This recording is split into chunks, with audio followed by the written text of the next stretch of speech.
Our last question is, what is an alternative to journaling to let it all out when you feel full in a moment? Ooh, ooh, ooh. Um, so I'll start this one off by just saying I was not a fan of emotions.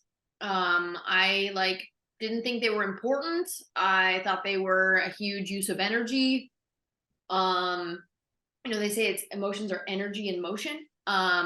Well, I was just like, they're exhausting. Like I'm good without them. Like I'm just gonna power through and not feel them. I think like the first time like one of the big times I started like really like cried was um in my 20s. I stopped having sugar, flour, and alcohol at age 24 because I saw someone Mhm. else do it and it made their life amazing. And so I was like, well, I want to do that. So I did that. But what I didn't know is that I had a lot of feelings underneath that were all being blocked by overworking, being uh like drinking with my friends or eating in compulsive type ways. So I got schooled really young on like when you take away those safety mechanisms, there were just tons of feelings under the hood, and I would just cry randomly. I wouldn't even know why I was crying. I was like, why am I crying? And so journaling is a gorgeous way to let it all out when you feel full. I love that, by the way, whoever said this question, I love that messaging of feeling full. That's such a beautiful way of saying that. Like, oh, I just want to like hug that sentence, like feeling full in the moment. Oh, so thank you. I'm gonna use that, I think. I'm gonna grab it, put it in my little uh it's just such a compassionate, loving way to say like I'm having big feelings. Yeah. So journaling is great. I had to learn how to like get really familiar with feelings because now I understand that they are the internal messaging system, which we talked about in our last conversation. So every single feeling's trying to communicate with me, so I can become much more responsive to myself and create that inner safety we talk about, which is freedom.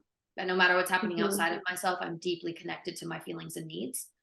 Um, so I use all sorts of fun things. I grab a blanket and I just beat up the couch. I just go ape shit and say everything I'm feeling out loud. And then the most important part is that feeling full, I empty it out. So the image is like full of the image is like tar, like full of tar, the heaviness. So I empty it all out and then I fill it back up with water. And then I empty it out Mhm. and fill it up with water. So it's cleaning out my emotional system.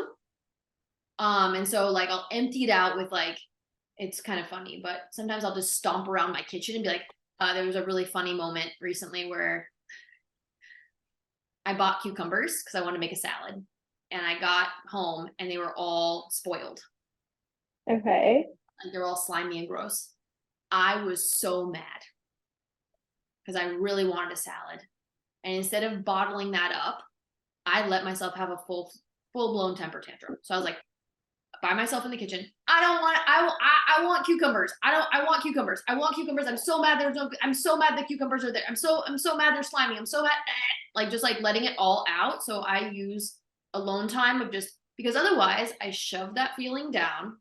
I chuck it over Mhm. the concrete wall. Doesn't go away. Yeah. It's just waiting over there for it to come back at some point. So I give it that release valve. And then I had a conversation like, do we want to go? We have a grocery store like right by. So I was like, do we want to go downstairs and go get some new cucumbers? No. Okay. Uh, do we want to make something else? No. And like, if we let ourselves have fun with those temper tantrums, that like little toddler inside of us, we can get to be really loving and sweet with ourselves. And so I would say that grabbing a blanket, hitting the bed, just having like out loud temper tantrums, which can be hilarious and silly and fun. I like to do that sometimes with my husband too. If we just let ourselves have temper tantrums. I don't want to go to work. I don't want to. It's just really silly. Um, recently I was on vacation and I just felt like I was with a bunch of people and I was running on empty. I like could not socialize for another second. We had to pack, and I started like, you and I haven't talked about this in this medium, but here it is. I call it random dagger syndrome. So when I'm full with feelings and I'm not processing them, I call it random dagger syndrome. Well, I'll randomly be like mean to someone that I love in my life because I'm not processing my own feelings. So it's just like a dagger at people, just like versus like big feelings. So we were packing to leave, and my husband was like, "Oh, do you want help with that?" I'm like, "No, I got it." "Oh, do you want me to grab you some tea?" "No, I'm fine."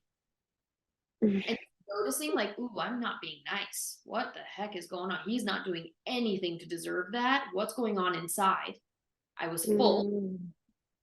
And so I paused and I apologized immediately because, like we talked, there's like, I think of a relationship as a big piece of fabric, and whoever tears the fabric by being not nice is responsible for sewing it up and repairing the relationship. So as quickly as I can, I try to go into action to repair so that this relationship fabric looks like this gorgeous tapestry of ribbons and threads and stunning, or it's just like a tattered mess. So right away I was like, oh my gosh, I take full responsibility for my actions. I am so sorry. I've been doing random dagger syndrome. You did not deserve that or earn that. And what do you need to repair? And he was like, I want you to take really good care of yourself. What do you need right now to take better care of yourself? I was like, I think I need to grab a pillow. And so I grabbed a pillow and I just beat the crap out of the bed. And I was like, I don't want to socialize anymore. I'm exhausted. I don't want to do this. This is too much. I just want to go home. I just want a nap. And like, I got it all out, and I was able to really tell him, I do need some tea. I need some quiet time to pack. And I need 5 minutes max of socializing. You got it. So I have a punching bag. I use a blanket on the couch. When I'm on vacation, a pillow on the bed, yelling out loud, rage writing, where you just grab a pen like a toddler and just write. Journaling is gorgeous. Exercise can be beautiful if it's used intentionally. So it's not used to block the feelings, but it's used to tap into the feelings. Sometimes I grab a medicine ball and just slam it against the ground, or if I'm at the gym and I'm using one of those pulley machines, I like growl while I'm doing it. Sometimes I growl while I'm spinning.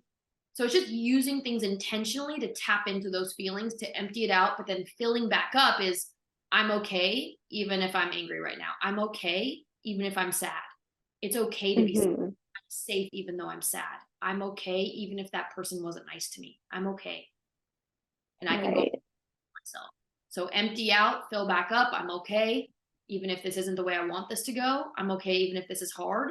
I'm okay even if this is like not the ideal situation. Then go back and then fill back up. But the more I can do that emotional work before interacting with another human being, the more love and compassion I can have in my relationships. Right. Yeah. I think after our sessions, one thing that I adopted from you is like definitely like hitting the pillow whenever I'm feeling anger or anxious and I don't know why, and I'll just take a pillow, either hit it or throw it on the bed over and over again. And usually there's a relief of like finally getting it all out, or sometimes I even cry. So that's been super helpful for me as well. Two things that I also do, and I don't know if it's because sometimes I will, either when I'm on walks in nature or if I'm showering, I tend to just kind of talk to myself. I'll just like spit out everything I'm feeling. I'll be like, I feel this way. I can't believe this. And then it's almost like I'm having a conversation with myself.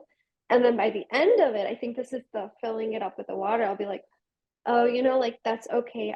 I'll be okay no matter if this doesn't work out. I'll be okay if this doesn't happen.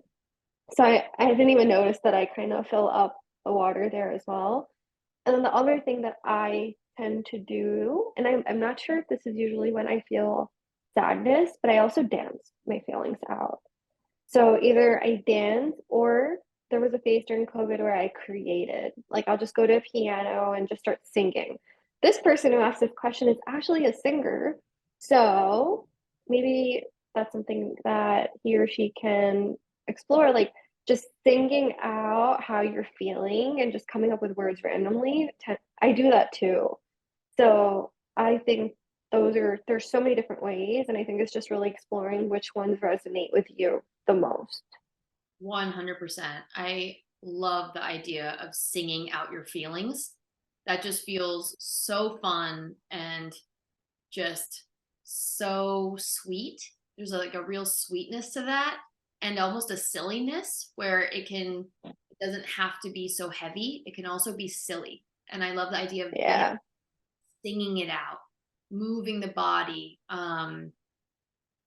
just all of those. I think the most important part is just not ignoring the feelings. Yeah. And then also like not judging yourself for what doing this or not like thinking you look stupid or silly. Because I remember the first time you told me to go like hit the pillow or hit the bed, I was just like, okay, like I'll do it. And then I just started off and I'm like, this feels so stupid. And then I'm like, okay, let's just do it again. And then I tried and then I did it and I did it and the emotion started coming out and I'm like, this feels really good. I started going harder and faster. And now I'm like, okay, like I can do it. But like I think the first time there's always this resistance to try. Like if I tell you to go try singing your feelings out, a lot of people will be like, what? Like, how do I even do that? But it's just Yeah, like having fun with yourself, especially if you're alone, like you have nothing to worry about. It's just you and you. exactly. And I think there is that self consciousness of feeling silly or feeling goofy. But for me, the relief is more important than the fear of feeling silly. And Yeah. if there was that fear, I'd probably even use that as an opportunity to tap into that fear and say, what am I afraid of feeling silly about? What does it mean to feel silly? What's Mm, wrong with being silly? right. So Yeah. almost using that as an exercise too of like if this could provide me relief, but I'm feeling resistance to it, what is that resistance? And if it's a fear of feeling silly, a fear of being foolish, what's wrong with being foolish? What's wrong with being silly? So there's Yeah. a lot of opportunities of seeing once again, it's all just getting to know myself Mm-hmm. and Yeah. the freedom that comes with getting to know myself. Right. 100%. Woo! Yeah, That was amazing. so fun. I The questions that we also got were so fun and we were able to go really deep into them. So I'm really glad that we were able to do that. Yeah, thank you again for the people that sent in questions. It's really once again, I just appreciate the vulnerability and the courage to post, even though you may know Shubi, but it's just like it means a lot that you wanted to send in your questions. I agree. And I hope that it helps you guys in any shape or form. Yes. But yeah, so thank you guys. And we may do another Q&A session later down the road if it resonates with us. But thank you. And until next time.